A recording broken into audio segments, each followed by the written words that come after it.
Muy buenos días chicos, ¿cómo están? Un gusto saludarlos. Hoy vamos a hablar sobre la adolescencia. En la clase anterior habíamos tocado lo que sería la infancia y la adolescencia justamente es un periodo psicosociológico que se caracteriza por la transición entre lo que sería la infancia y la adultez. Está básicamente ahí en el medio y su antesala es justamente la pubertad. Los cambios físicos en este periodo se dan justamente por el inicio de la pubertad con lo que sería la adrenarquia y la gonadarquia.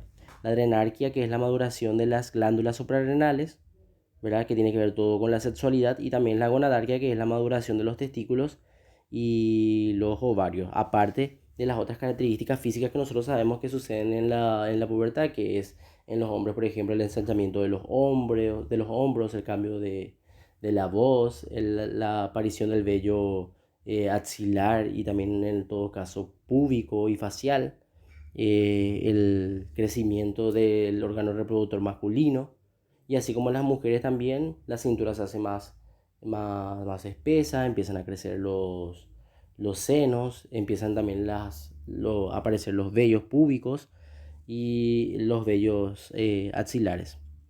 También lo que aumenta en este periodo es hay mayor cantidad de grasa en la piel, y eso genera obviamente el famoso olor corporal que antes no tenían. Es por eso que a partir de la pubertad empiezan a utilizar los famosos desodorantes y todo ese tipo de cosas que sirven de protección. Pero la característica principal en las mujeres, por ejemplo, es que comienza la menarquía, que es obviamente la primera menstruación. Bien, el término puberto entonces deriva de la palabra pubis, que significa parte inferior del vientre, que en esta etapa se cubre de vello. La característica principal es que en este proceso de la adolescencia la persona busca una identidad o busca encontrarse consigo mismo. Por ejemplo, tiene conflictos morales con lo que sería la religión, con lo que sería la afectividad, con lo que sería su vida en sí. Empiezan las preguntas de qué voy a llegar a ser, estoy bien acá, qué me depara el mundo y cosas así. Y ahí por ejemplo, con las personas que ellos se desarrollen o con las personas con las que ellos se junten, van a diferenciar o van a marcar básicamente lo que sería su personalidad. Y obviamente ese conflicto de valores hace que no tome decisiones correctas y erróneas. Y obviamente como el cuerpo todavía no está preparado, o sea, está preparado para lo sexual, pero todavía no está preparado dentro de lo que sería la madurez cognitiva, que inicia a partir de aproximadamente de los 20 años, según los estudios, en donde la corteza prefrontal empieza a madurar y desarrollar, que es la que se encarga de la toma de decisiones y todo ese tipo de cosas. Bueno, ya ese periodo de conflicto se le llama crisis de identidad, cuando el individuo entra en conflicto consigo mismo, con sus actitudes y con los valores de los adultos. Dentro de la madurez física, obviamente, empezamos a denotar todos los cambios que ya habíamos mencionado anteriormente. El cuerpo se prepara para ser mamá y papá, ¿verdad? Pero que esté desarrollado el cuerpo para eso no significa que la persona esté capacitado, esté con la madurez emocional para criar, obviamente, un hijo o una hija. O sea que ya está preparado para la procreación. Eso es lo que básicamente sucede con la madurez física. Luego tenemos los cambios psicológicos y tenemos que ver con la madurez emocional y espiritual. Como habíamos dicho, esa crisis de identidad hace que el individuo no encuentre un eh, o sea, situal, vamos a decirle, dentro de lo que sería su familia. Piensa que nadie le quiere, que está solo, le gusta apartarse más. La relación con los padres que tenía antes empieza a disminuir bastante. Se junta con un solo grupo de amigos selectos que él va escogiendo de acuerdo a sus intereses y beneficios, básicamente. Pero también, obviamente, eso les prepara para formarse como personas y salir a lo que sería la sociedad en sí. Pero obviamente si eso no ocurre y la persona se empieza a juntar con personas que le llevan por mal caminos o cosas así, puede terminar obviamente mal, convirtiéndose en un delincuente o a acercarse a lo que serían las drogas o a las relaciones sexuales que llevan obviamente a una enfermedad de transmisión sexual y cosas así. Bien, luego tenemos los cambios sociales y dentro de los aspectos más conflictivos tenemos la religión, O sea, empiezan a tener dudas en relación a eso. También la afectividad, sus sentimientos no son, a veces sienten que se gustan de una persona, pero al día siguiente le ven a otra y se gustan también de ella. O sea, no hay una claridad entre lo que serían las emociones. Y eso puede llevar obviamente a cometer cierto tipo de errores. Empiezan a ver la atracción hacia las conductas sexuales, obviamente, y que en todo caso, si no es bien controlada, puede perjudicar al individuo. Empieza la famosa masturbación en los hombres, y en algunos casos también en las mujeres, solamente que por cómo estaba tildada dentro de la sociedad, no es tan bien vista, pero también hay casos. En algunos casos le preocupa la profesión, ¿verdad? O sea, saber qué van a hacer con su vida, qué van a lograr, la presión que le hacen los padres para estudiar y cosas así.